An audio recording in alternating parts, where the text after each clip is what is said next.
Chapter 15. A few days later, at Gus's house, his parents and my parents and Gus and me all skittered around the dining room table, eating stuffed peppers on a tablecloth that had, according to Gus's dad, last been used in the previous century. My dad. Emily, this risotto. My mom. It's just delicious. Gus's mom. Oh, thanks. I'd be happy to give you the recipe. Gus, swallowing a bite. You know, the primary taste I'm getting is not orange. Me, good observation, Gus. This food, while delicious, does not taste like orange. My mom, Hazel. Gus, it tastes like me, food. Gus, yes, precisely. It tastes like food, excellently prepared, but it does not taste. How do I put this delicately?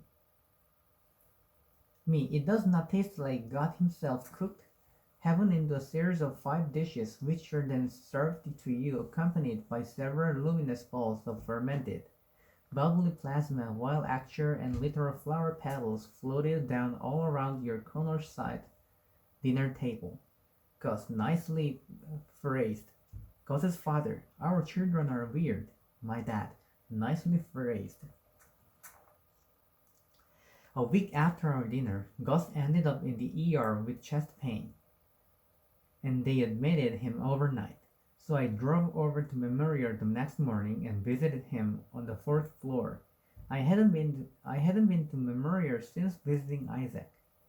It didn't have any of the cloyingly bright primary color painted walls or the framed paintings of dogs driving cars that one found at Children's, but the absolute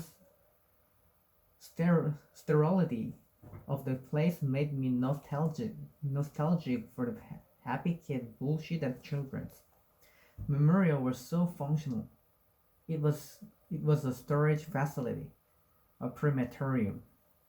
When the elevator doors opened the first floor, I saw Gus's mom pacing in the waiting room, talking on a cell phone. She hung up quickly, then hugged me and offered to take my card. I'm okay, I said. How's Gus? He had a tough night, Hazel, she said. His heart is working too hard. He needs to scale back on activity. Wheelchairs from here on out. They're putting him on some new medicine that should be better for the pain. His sisters just drove in. Okay, I said. Can I see him? She put her she put her arm around me and squeezed my shoulder. It felt weird. You know we love Hazel. But right now we just need to be a family. Gus agrees with that, okay? Okay, I said. I'll tell him you'll visit it. Okay, I said. I'm just gonna read here for a while, I think. She went down the hall, back to where he was, I understood.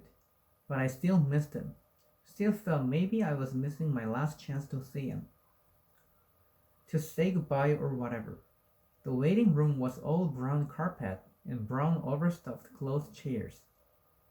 I sat in a love seat for a while, my oxygen card tucked by my feet. I'd worn my Chuck Taylors and my Sisine Pesmane Pipe shirt, the exact outfit I'd been wearing 2 weeks before on the late afternoon on the Venn diagram, and he wouldn't see it.